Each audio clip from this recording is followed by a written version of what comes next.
You can't even imagine the glitz and glamour of the celebrity world, can you? Coming from an orphanage," said a woman at the reunion, mocking me. "I grew up in an orphanage, without parents." Knowing this, she has always ridiculed me. And compared to that, you're just pitiful, raised in an orphanage with hardly any connections, completely alone in the world, aren't you? She bragged about her happiness, flaunting her engagement to a wealthy heir. Just as I was getting fed up with her attitude, a beautiful woman appeared. "My name is Ryan.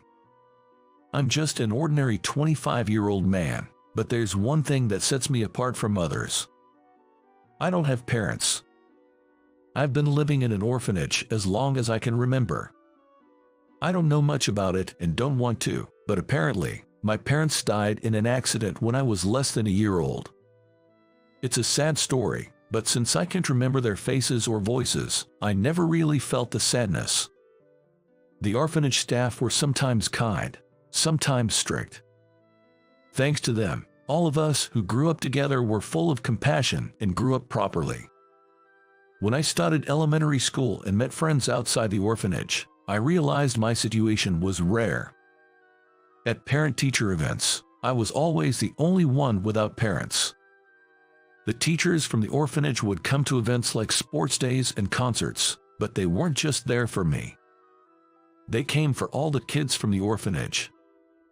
At my first sports day in the first grade, I felt lonely for the first time for not having blood-related parents. Besides the loneliness of not having parents, growing up in an orphanage had other downsides. "Hey, homeless, you don't have a home, do you? Poor thing." Some classmates would tease me after finding out about my circumstances. "I do have a home. That's not a home. It's more like a kindergarten." To me, the orphanage where I was raised was definitely my home. In fact, since that's all I knew, I even thought it was normal.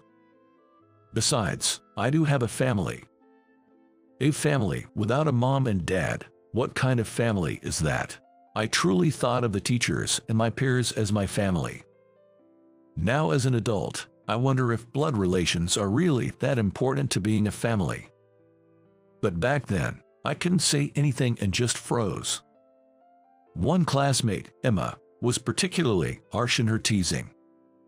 She was always bright and seemed to be the center of her group. "Look at this, isn't it amazing? I bought it on a trip to Hawaii." After long vacations like summer break, she would always brag about something.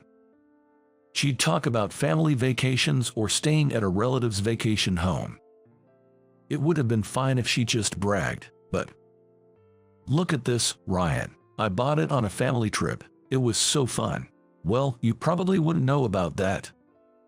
That's how she used to mock me. She probably felt superior by using my upbringing in an orphanage as leverage. I didn't envy her travels because I had fun in the orphanage, but it was frustrating. I told her many times to stop teasing me, but she never listened. Eventually, I got used to it and gave up. By some twist of fate, I ended up going to the same high school as Emma. Even at 16 and 17, she continued to ridicule me. I hadn't told my friends about being raised in an orphanage, but one day, she let the cat out of the bag. Emma told me, "Is it true you were raised in an orphanage?" "Yeah, actually, it's true." I wasn't hiding it out of shame. I just thought it would be a hassle if more people like her, who had been laughing at me for nearly a decade, started to mock me. "Really, sorry if I upset you. I just wanted to know if it was true." "What? What do you mean, what?" Unlike Emma, he didn't change his attitude after finding out I was from an orphanage. "No, I just thought people would look down on me or distance themselves when they find out." "What? That doesn't make any sense." I still remember being genuinely surprised by his unexpected reaction. He was an exception. Though not as extreme as Emma, most people seem to have prejudices against those raised in orphanages. Besides her, there were others who said heartless things. But I noticed a pattern. When I showed some sort of ability, their attitudes changed. I decided to focus on my studies and sports, believing it was my only path. My efforts paid off, and I achieved great results. Gradually, people began to gather around me, and I made close friends who I still keep in touch with. Maybe Emma didn't like this, but she continued to spread bad rumors about me. But I stopped caring about her antics. By ignoring her, I stopped giving her the satisfaction.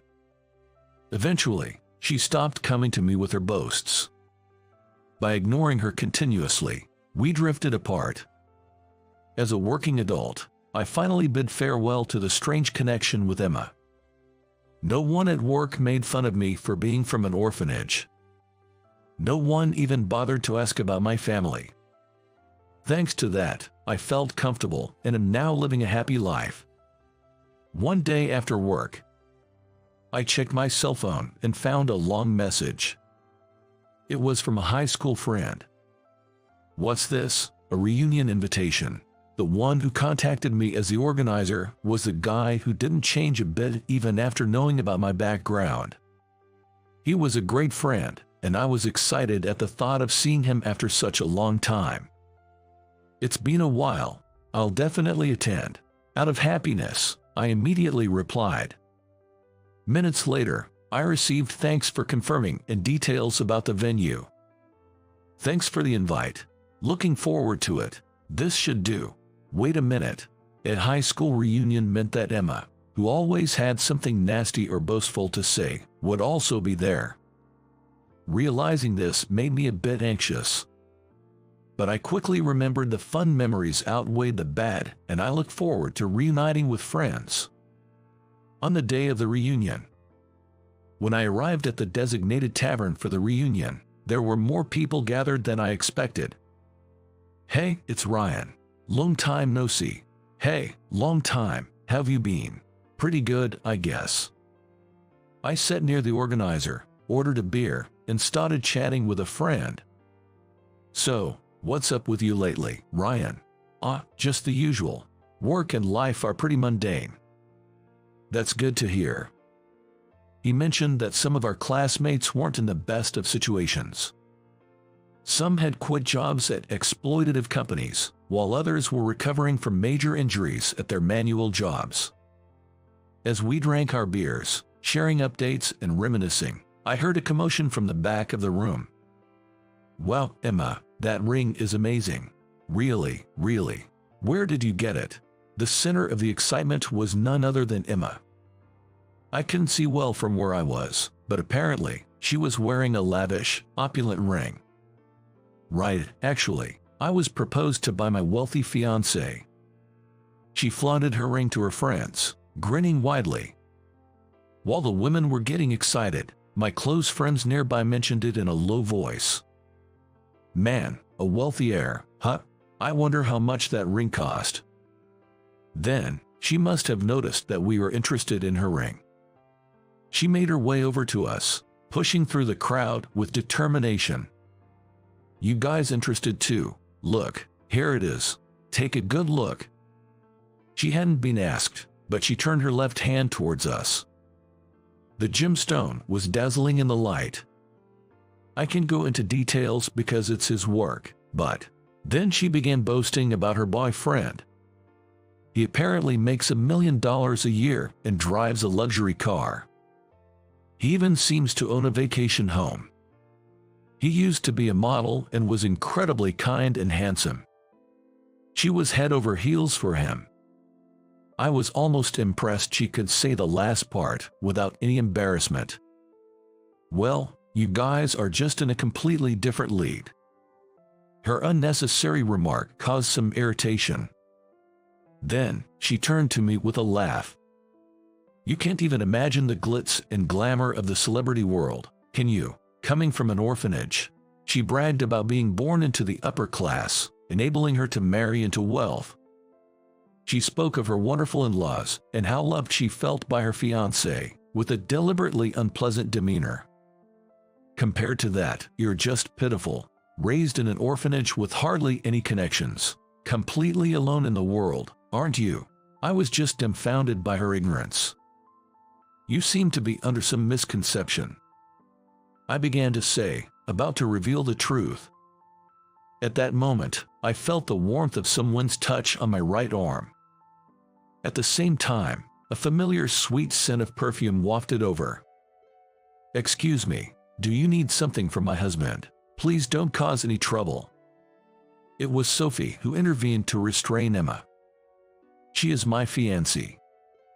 "Oh, Sophie, you made it already." "Yeah." I hurried to finish up my work. She had an unavoidable job and was supposed to be late. She apparently finished her work early, determined to join the reunion.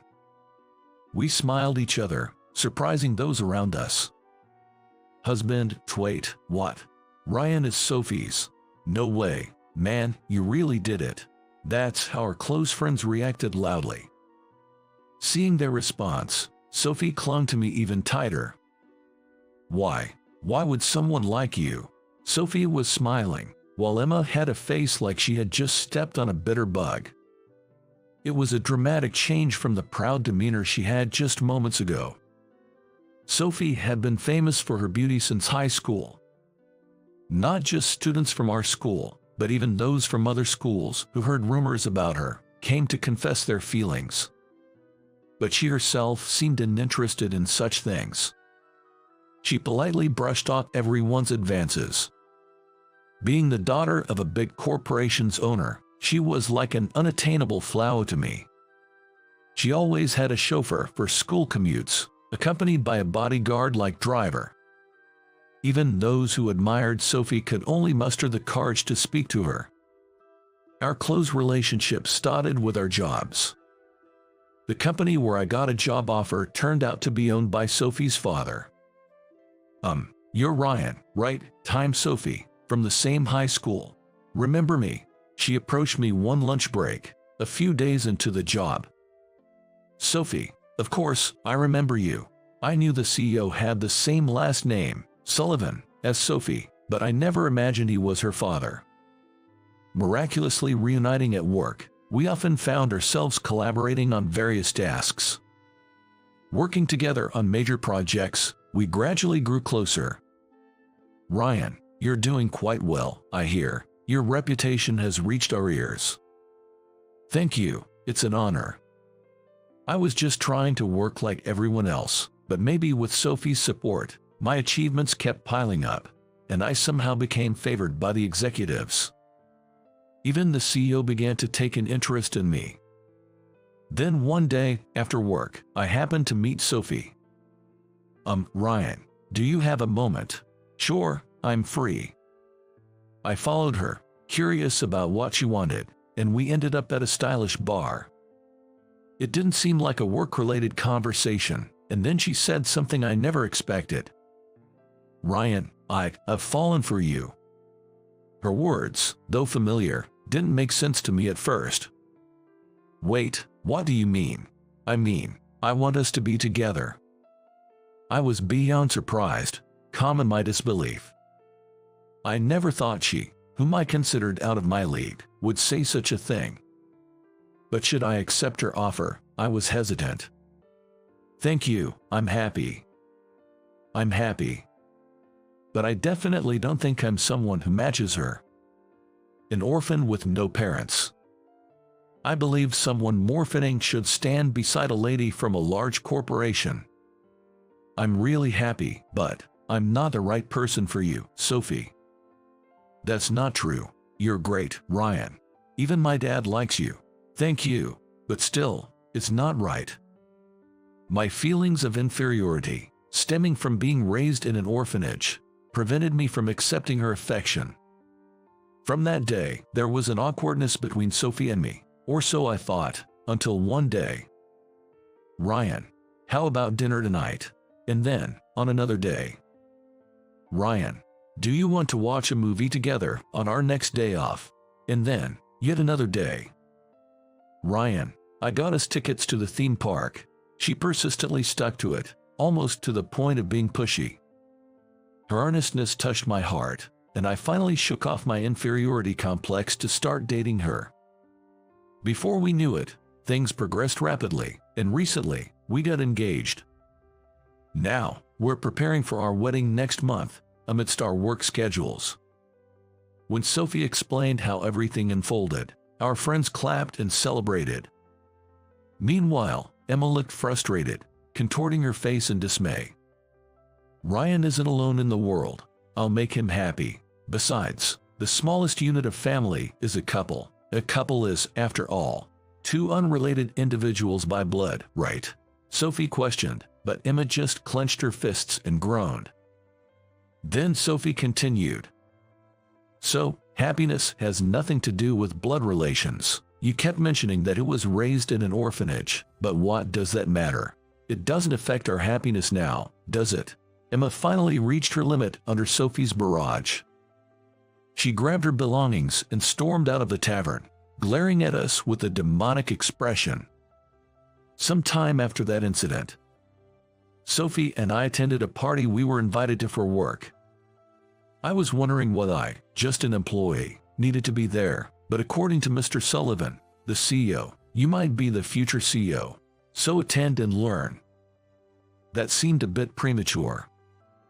The man himself was probably somewhere in the venue, networking with people from various companies. Ryan, there's Mr. Bennett. Oh, right, let's go say hello. In the crowd, I spotted the president of Bennett Construction, one of our major clients. Mr. Bennett, it's been a while. Sophie greeted the tall, intimidating Manuel.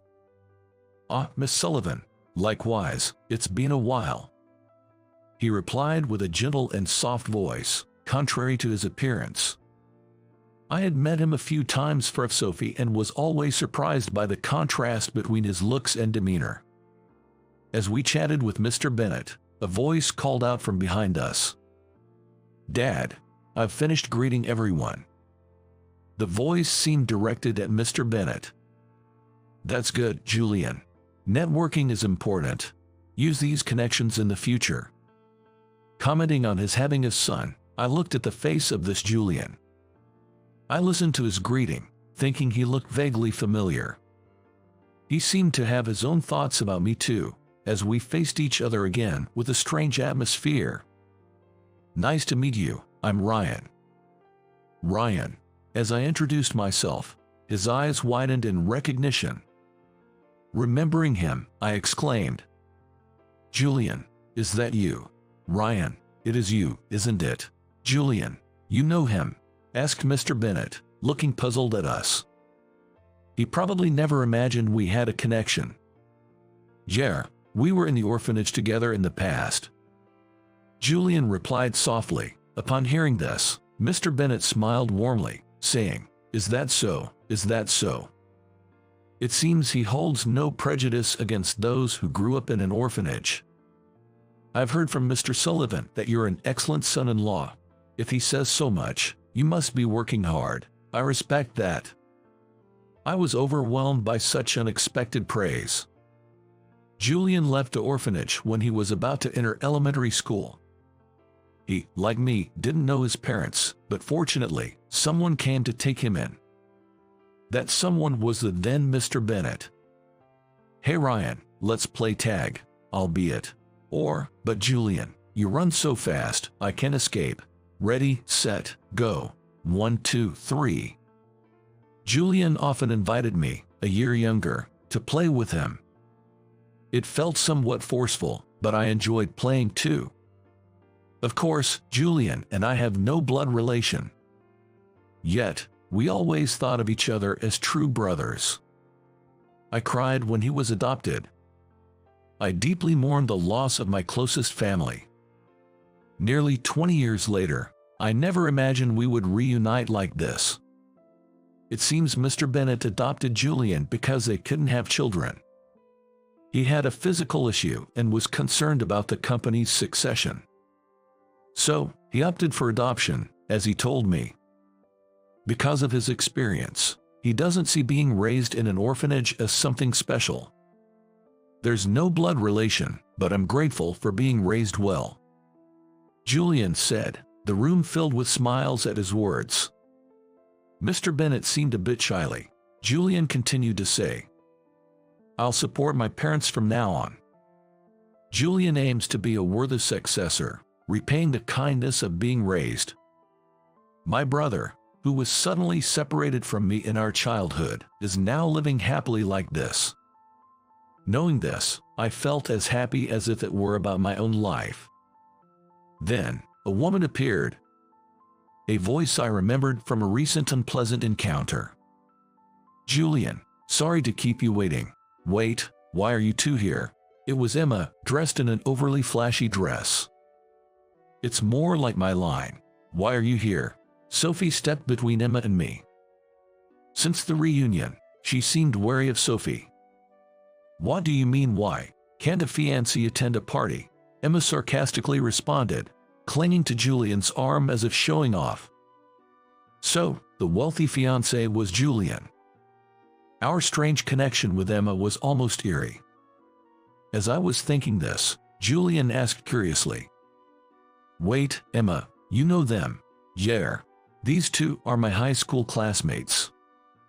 Emma explained in a manner not fitting her elegant appearance. Really? That's a surprise. I have a connection with Ryan too. He's like a brother to me. We just reunited today after about 20 years. Hearing Julian's story, Emma frowned. It seemed less like she was angry and more like she couldn't comprehend his words. Oh, like a brother. But Ryan's just a pitiable orphan, right? Why would you, Julian? Well, Emma, that's harsh. Julian, also an orphan, was shocked by her demeaning words. I told you, I was adopted. Before that, I was in the same orphanage as Ryan. He spoke sadly, and Emma stood there, shaking and dumbfounded. Mr. Bennett, watching sharply, seemed the most critical of Emma's behavior. His stern face, when glaring, was so intimidating that even I, who wasn't the target, felt shudders. Emma, do you have a prejudice against being raised in an orphanage? Well, I wanted to say something too, but I was lost for words in this terrible atmosphere. Then Sophie spoke up. She used to tease him back in high school. Even at the recent reunion, she said terrible things to Ryan.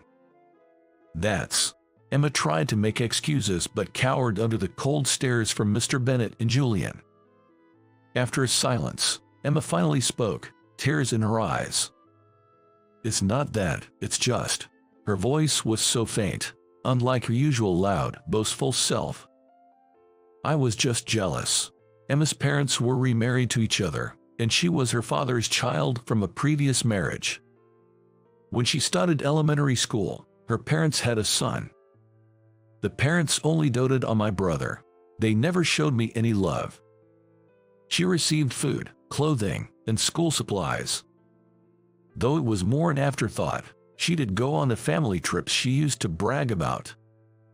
However, the way her brother was treated compared to her was like night and day. She felt unloved, as she wasn't their mutual child. I wasn't abused, but I wasn't even allowed to interact with my brother. I never knew what family or siblings were supposed to be like. Then she met me. She learned from somewhere that I was raised in an orphanage, without a blood-related family. She had a family but no place in her home. I had no family, but a comforting place. Seeing me, who had what she lacked, she couldn't help but attack. That's why I pretended to be cheerful and exaggerated my boasts. I just wanted to fit in at school. Emma. She lined up boasts and lies, creating a circle where she was celebrated.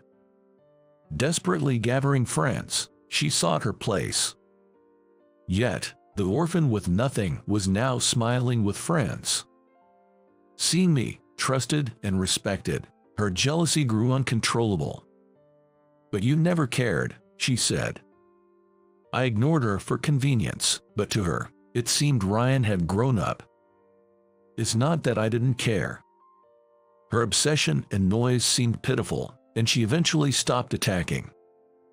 So why did you say such things to Ryan at the reunion? Sophie asked angrily. Emma, on the verge of tears, whispered. I got carried away. Julian proposed, I even got a ring, and then I said those things. Her tears smeared her makeup. Ignoring that, She suddenly apologized to me. I'm sorry. I'm really sorry for everything. Emma. Her apology seemed sincere. Not just words, but truly from her heart. But how could I easily forgive over a decade of harassment with just one apology? Emma. I'm really happy now, being adopted by my father, but being in the orphanage wasn't a misfortune. I had many friends with similar experiences. The orphanage housed children with various backgrounds. We understood and supported each other, living happily. There was some loneliness without parents, but it wasn't solitary or miserable. Right, Ryan? Yay! I smiled a bit at Julian, who had spoken for me, and turned my gaze back to Emma. She apologized to me again, clearly understanding the gravity of the situation. Emma, I'm sorry. I just can't sort out my feelings right now, so I need some time to think about the marriage. She looked a bit surprised at Julian's words, but she didn't make a scene or reject him. I'll call a cab for you, so please go home and think it over, Julian said with a firm demeanor, although it must have been tough for him to say that. He probably did this considering that the disdain for being raised in an orphanage wasn't just towards him. Emma quietly said okay without any fuss and left the scene. Later, Julian informed me that the engagement with Emma was called off. It seems she was the one who proposed ending it. He still doesn't seem to completely dislike her.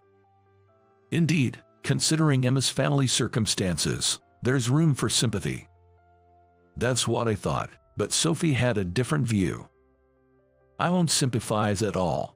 Her family background and her continuous harassment are separate issues. We shouldn't pity her until it's clear she's really repented and changed, right? Well, you might be right. By the way, Sophie, you're kind of tough on Emma, aren't you? I was concerned about this since the reunion and the recent party, where Sophie was noticeably cold towards Emma. I asked her if there was any particular reason for this, to which she replied a bit sulkily. It's just a rivalry. Rivalry? In high school, I thought she liked you. I always assumed she was being snide to get your attention. Sophie said this shyly. That means she had been watching me since then. The fact that Sophie, admired by everyone, had such thoughts about me was quite a surprise. Really. Feeling both surprised and happy, I found Sophie even more endearing. Remember at the reunion, you said happiness doesn't need to be related by blood. That made me really happy. The fact that Sophie became part of my family, and that her family has been so good to me. For me, that was a great happiness. I think the bond is what's important in a family. Yeah, I think so too. Let's never forget this. Saying that, we shared a laugh. Our wedding. Since I had no relatives, it was a small ceremony in a church, just the two of us. The reception afterwards was planned to be grand due to company arrangements. High school friends and Julian were also going to be there. After saying my vows, I pledged not only to God but also to Sophie and to myself. No matter what happens, I want to cherish my family and deepen our bond. I want to be someone all those who supported me can be proud of. Divine light streamed through the stained glass as we made our promises for the future.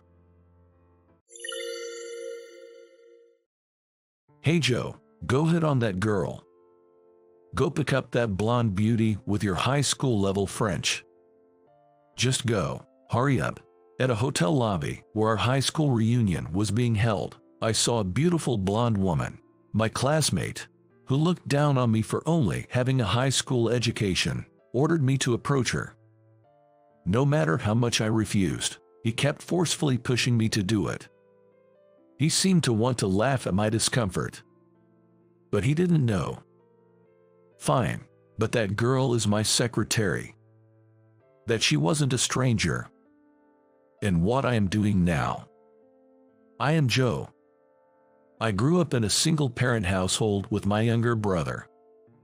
Though we grew up together, it wasn't really the case during our early childhood.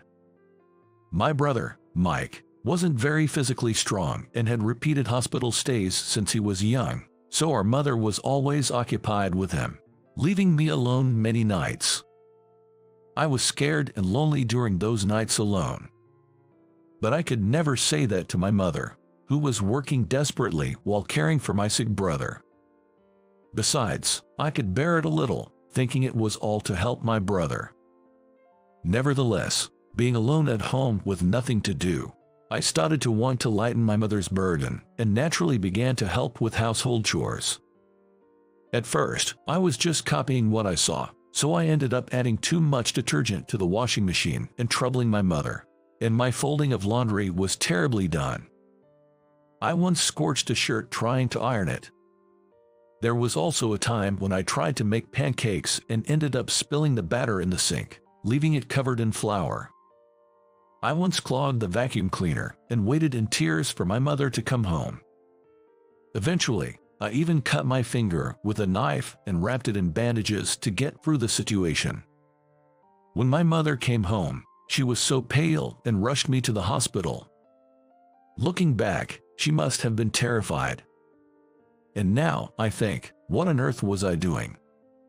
But despite all that, my mother never really got angry with me. She empathized with my loneliness and said, "You were trying to help, weren't you?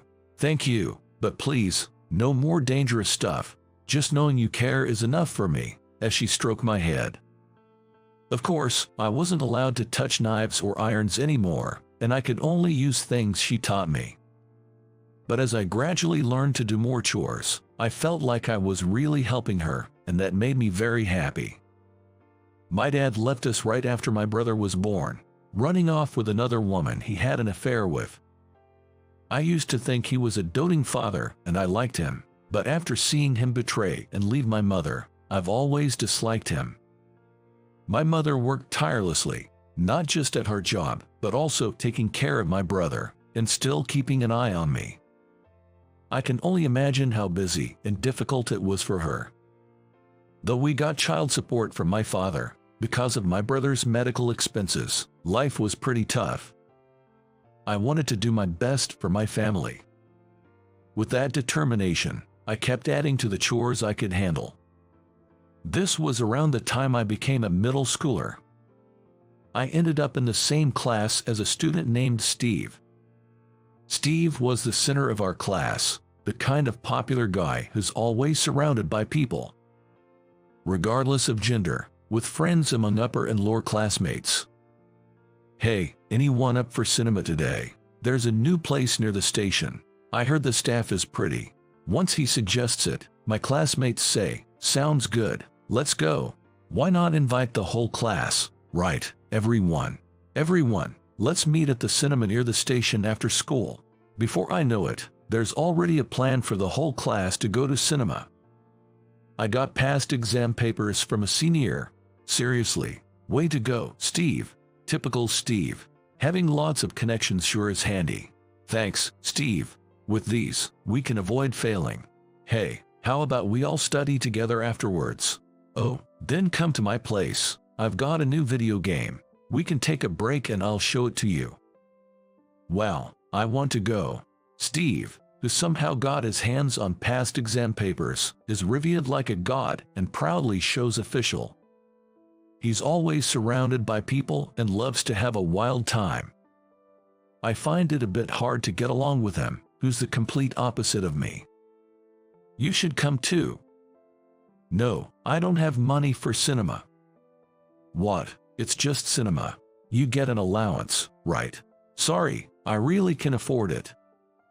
At first, I was also invited. But since my family didn't have much money, I never accepted the invitations, and eventually, he stopped inviting me. Honestly, I found Steve hard to deal with, so I didn't really care. However, it seems Steve didn't like being turned down by me. Hey, isn't that guy just all about studying and acting like he's better than us, like a school committee nerd, acting all introverted despite himself? Yeah, I get it. He always turns down your invitations, acting all high and mighty. To us outgoing folks, that's just weird. Anyway, Steve, forget that loner. Let's go out somewhere today. Sounds good, let's do that. Before I knew it, I was labeled as an introvert and became an outcast. But it wasn't just me, there were several others as well. Apparently, there were quite a few classmates who couldn't keep up with the vibe and energy, and all of them were inevitably labeled as introverts. Soon, our class seemed to be split into extroverts and introverts.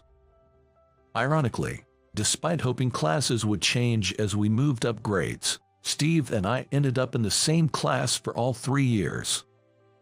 By the time we reached 9th grade, we had to take the lead in all school events, guiding the younger students. Steve, who loved festivals and events, was thrilled that he could finally be the center of attention and organize things in his final year.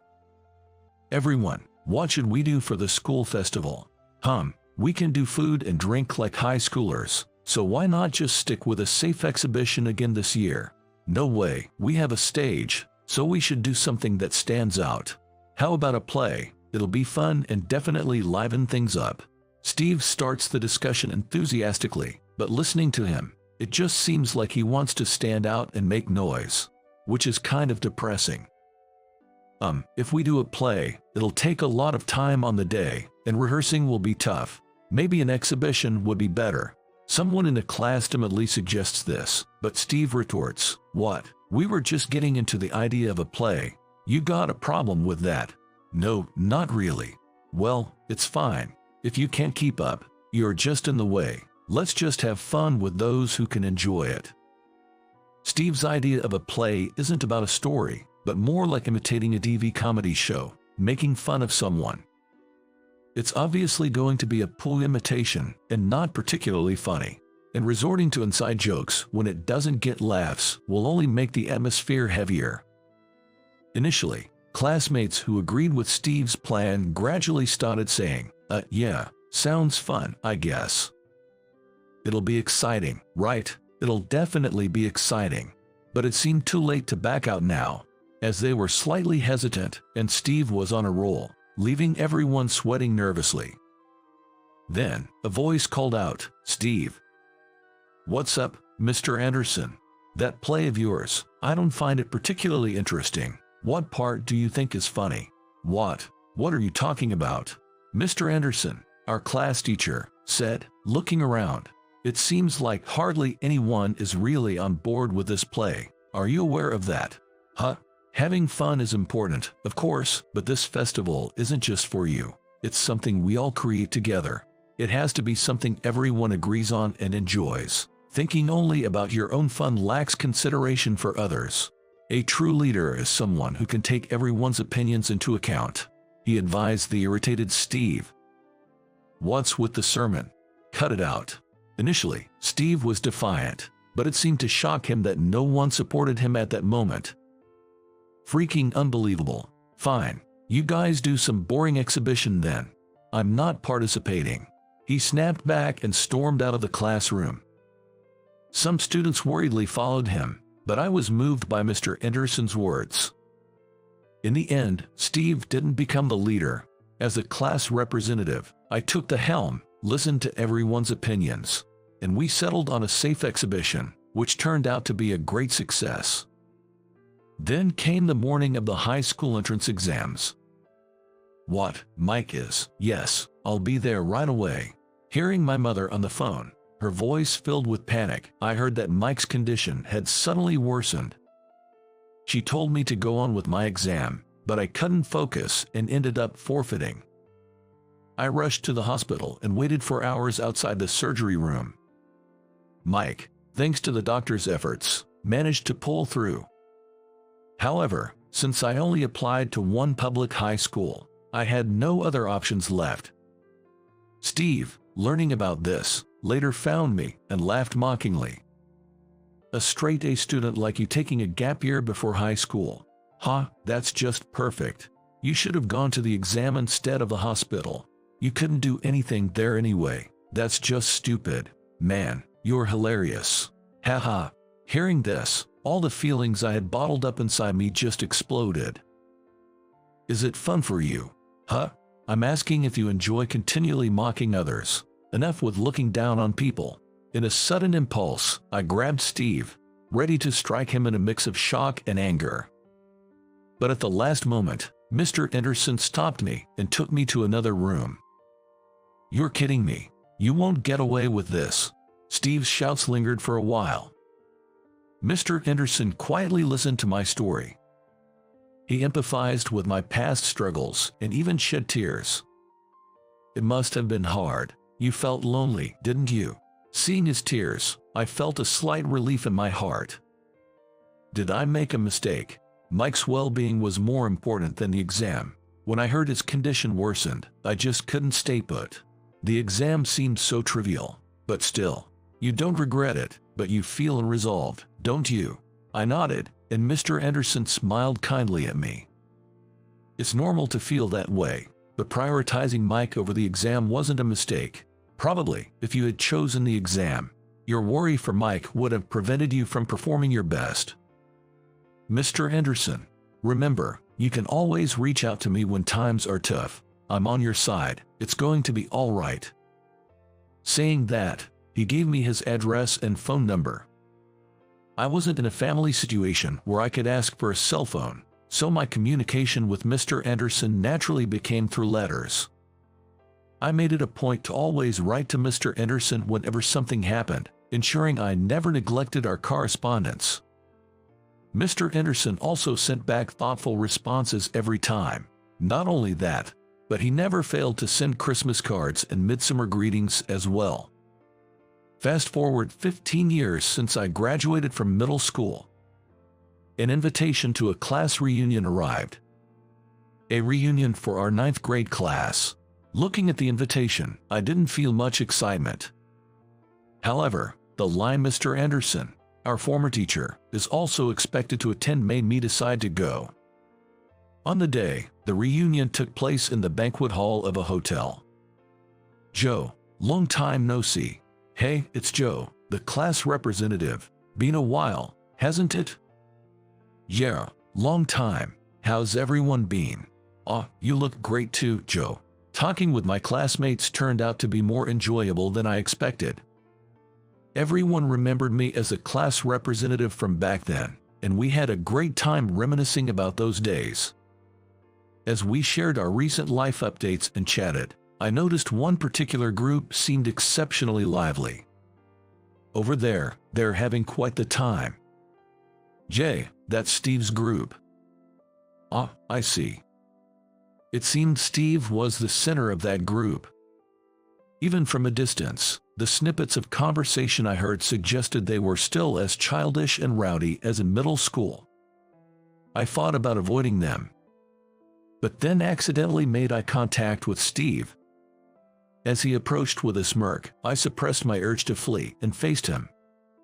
Hey, is that you, Joe? Yeah, it is. I knew it. It's Joe, the high school dropout. What's with the suit? Doesn't suit you at all. Looks like you're playing dress-up, which is kind of funny. You should stick to more low-end attire. It suits you better. Irritated by his immediate rudeness, I replied, unfortunately, I have work after this. Then he said, what, you, a high school dropout, working in a suit? Haha, don't put on airs. What kind of workaholic are you? Working for some evil company. Oh, manual typical for a dropout. Only able to get picked up by those kinds of firms. Me. I'm a stockbroker. Something to brag about to everyone, and it's the best. Every word from Steve was unpleasant, and I said, oh, that's great. Well, I have to go, and left the scene as if fleeing. But he called out, wait up. What's it like working as a dropout? Tell me in detail. I'll use it for future reference. Come on, Joe, please. Are you mad because I mentioned the dropout thing? I'm sorry. Okay, let's talk. We're pals, right? It's a reunion after all. Don't try to run away. That's bold of you. But wait, I'm forgiving. So I let it slide. Come on, let's have a drink and not run away anymore. Throughout the reunion, Steve kept appearing out of nowhere to bother me wherever I went. Please, just stop. Even when I asked him to stop, he just grinned and kept following me. as the reunion was nearing its end. I was concerned that Mr. Anderson hadn't shown up yet. Was he running late? Had something happened? Deciding to head to the bathroom, I stepped outside the venue, only to have Steve follow me again. "What's up? Leaving already?" "No, just going to the bathroom." "To the bathroom? All right, I'll come with you." Sigh. As I was reluctantly heading to the bathroom, thinking how truly annoying this was getting, I noticed a blonde woman sitting on a sofa in the lobby. Wow, a blonde beauty. Maybe she's a guest staying here. She's seriously gorgeous. Steve, getting excited all by himself, then turned to me and said, "Hey Joe, you go hit on her." "What? Why? Come on, man. Try picking up that blonde beauty with your high school level French." Steve approached me with a smirk, his phone gripped in his hand. It was clear he intended to film me awkwardly speaking to the woman in broken French, getting swiftly rejected, and then share it to mock me with everyone. Shocked and disgusted by his unchanged behavior since middle school, I felt too appalled to say anything. "Sorry, but that's impossible." As I tried to walk past him to the bathroom, Steve grabbed my arm with all his strength and urged, "Come on, just do it. Hurry up." Sighing, I asked Steve to let go of my arm and said, "Fine, but that woman is actually my secretary." He responded in disbelief, "What? What are you talking about? Have you lost your mind?" Then, the woman seemed to notice us and gracefully walked over. Steve tensed up immediately and pushed me again, saying, "Come on, stop talking nonsense and go talk to her." "Mr. Parker, you're earlier than expected. Are you done already?" she asked me. Steve was taken aback by her question to me. "It might take a little longer. The teacher I wanted to meet hasn't arrived yet. Ellie, are you still okay with time? Not getting bored?" "Yes, I'm fine. I just came early. I'll wait while having some coffee." "Thanks, that's a relief." Wait, Joe, what's going on here? You actually know this beautiful woman?" I told you so." "No way, I didn't hear that." "Well, I did say it just a moment ago." Steve looked back and forth between us in confusion. Ellie, my secretary, also tilted her head, wondering what was being said. "Oh, Joe, is that you, Joe?" Then, a man appeared. "Mr. Anderson. Mr. Anderson. Hey, you're Steve, right? Long time no see." It's been a while." It was Mr. Anderson, our 9th grade teacher. Yes, I'm glad to see both of you. Especially you, Joe. I heard you went to France from your letters, so I was actually worried whether you'd make it today." "France?" Steve tilted his head at Mr. Anderson's words. "Yeah, I didn't go to a high school in the US, but right after that I moved to France and attended high school there." "What?" "I continued with college there too, and now I work while traveling between America and France." "What does that mean?" "My mother remarried right after I graduated from middle school. He was my brother Mike's primary physician and a renowned cardiologist. Mike had a weak heart, so with the help of my stepfather, we went to France for his surgery. My mother and I followed along, and we started living there. There, I attended high school and later enrolled in a prestigious university. During my university years, I started a company that eventually took off, and now it has grown into a considerable business with over 100 employees." "What? Starting a business? As a student? Aren't you aware? In universities there, it's quite common for students to start businesses. I met my girlfriend there, and we started the business together." I handed Steve my business card. The company name written on it was a publicly listed one, something Steve, as a stockbroker, couldn't possibly be unaware of. Moreover, it had recently become a popular stock due to its strong performance. No way. Recognizing the company, he was at a loss for words. "Indeed, I didn't attend a high school in America, but in the business world, that doesn't matter. Nobody cares about your educational background. Whether you're a middle school dropout, a high school graduate, or a college graduate, a president is a president. You're judged by your work. Steve stood there, unable to say anything, his head bowed. Why? Why are you always ahead of me? Steve muttered this weakly. I've always resented you since middle school. I was raised in a single-parent home too, without a father, but unlike your family. My mother was the kind who changed boyfriends every few months. There were always strangers staying at our house, and I felt like I had no place there. I spent nights out, trying not to go home. So, I was envious of you, even though your brother was sick. Your family was supportive and close. Steve, you always had better grades and were the class representative, trusted by teachers. In contrast, I was just spinning my wheels, trying not to let anyone find out about my home life, and ended up being labeled as frivolous. I've been scared since then, always fearing betrayal. Mocking you was my way of venting my frustration. Grades are something I worked for, and being class representative was just because no one else volunteered. Living honestly earns trust, and my being mocked isn't a good excuse for your insecurity. Yeah, I know. When you got angry at me for the first time, after I mocked you for not going to high school, I finally understood.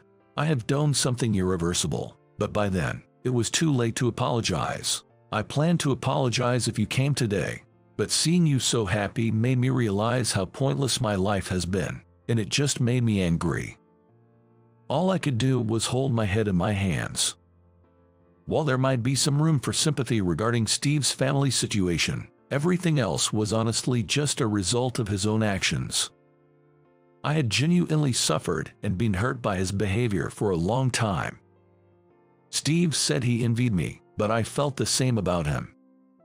He was always the center of attention in the class, surrounded by friends. Constantly in the midst of laughter and smiles, I often envied that.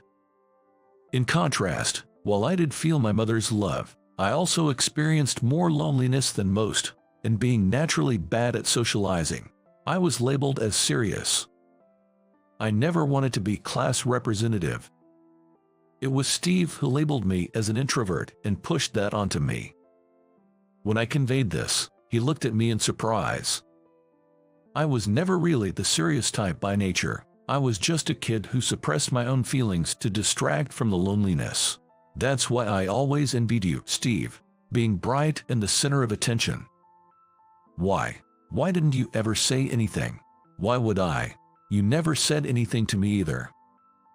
That's true, but I had no idea you felt that way. You always looked expressionless. Just because I don't show it on my face doesn't mean I didn't feel anything inside. I have happy moments and unpleasant ones too. It's normal. Jer, I guess so. I thought you always looked okay, so I justified to myself that it was fine to do or say anything to you. I'm really sorry. I was wrong. I'm the one who should apologize for always ignoring you and not verbally expressing my discomfort. I should have made my feelings clearer. I'm sorry too. After 15 years, we both looked down, offering mutual apologies. Then, Mr. Anderson stood in front of us. Both of you have grown up so much compared to those days. Steve, it's commendable that you realized your mistakes on your own. Admitting you were wrong is often hard, but that doesn't change the fact that you hurt Joe. That's something you should deeply reflect on. Yes. Joe, too. That day you showed your emotions, instead of just observing things from afar. I was really happy.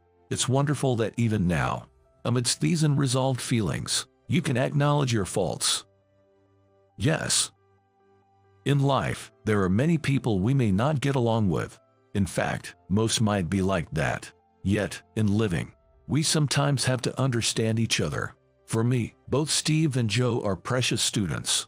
Not just you two, but all students I've been involved with. Their happiness is my happiness. You two have resolved a burden in your hearts today. That makes me very happy too. You both are thoughtful and outstanding students. I'm proud of you. Feeling almost too flattered, I couldn't help but laugh. Steve seemed to feel the same way, and Ellie watched us with a warm smile. Joe, over here. Steve, sorry to keep you waiting. No, I just got here too. Is takeout okay? Yeah, thanks. Since that reunion, Steve and I somehow started keeping in touch. At first, there was awkwardness, and our conversations hardly lasted. But now, we can talk like normal friends and even go out for drinks. We often share stories about our past. He told me about how he became independent after high school, earned scholarships for college, and landed a job at a major securities firm. It must have been tough getting into a big securities firm. Yes, it was. I did a lot of preparation and spent days stressing over entry sheets. That's amazing. I admire his effort, but Steve laughs it off, saying, "No, compared to you, I'm just a minnow. You struggled in a foreign country, right? Your determination and resolve to start a business while still a student is way more impressive than anything I've done." We started inviting each other out more often, and now we meet about once a week. Because of this, we've talked about things we never could have imagined discussing in middle school. One such topic is what you'd call romance talk. What? A proposal? Yeah, I've been with Ellie for years now, but our business partnership has lasted even longer. Plus, she's French, so I thought maybe something more romantic would be appropriate. I overthought it and couldn't make a move, but with the business on track, I didn't want to keep her waiting any longer. I can't believe she chose you. Hey, what's that supposed to mean? Just kidding, sorry. I confided in Steve about wanting to propose to Ellie. He listened seriously, despite his jokes, and helped me research things like restaurants with a night view and the meaning behind the number of roses in a bouquet. When my proposal was successful and we decided to get married, Steve cried and rejoiced as if it was his own happiness, saying, "Congratulations, I'm so happy for you." Since then, Steve has stopped making snide remarks. He's reevaluated his behavior and character in both work and personal life, softening his demeanor and apparently becoming quite popular. However, he's confessed that his mother's behavior left a deep trauma, making it hard for him to trust women. Marriage seems like a distant dream for me, but hey, I'm totally content with my life as it is now. Steve spoke carefreely, and it was refreshing to see. I don't believe marriage is everything, but I do hope his emotional wounds heal even a little. Soon after, I married Ellie. Among the guests were, of course, Mr. Anderson and Steve. Congratulations, be happy. Thanks. Let's catch up for a drink once things settle down. I'll get in touch. Sure, I'll contact you too. Mr. Anderson watched us laugh together with a pleased look. Back in middle school, I never imagined understanding Steve to this extent. Maybe, even in the deepest conflicts, people can understand each other if they open up. Ellie and I, from different countries and backgrounds, have become a family. Steve, whom I once detested, is now a close friend. Not making assumptions and continuing dialogue is vital, both in work and personal life. I plan to live by this lesson moving forward.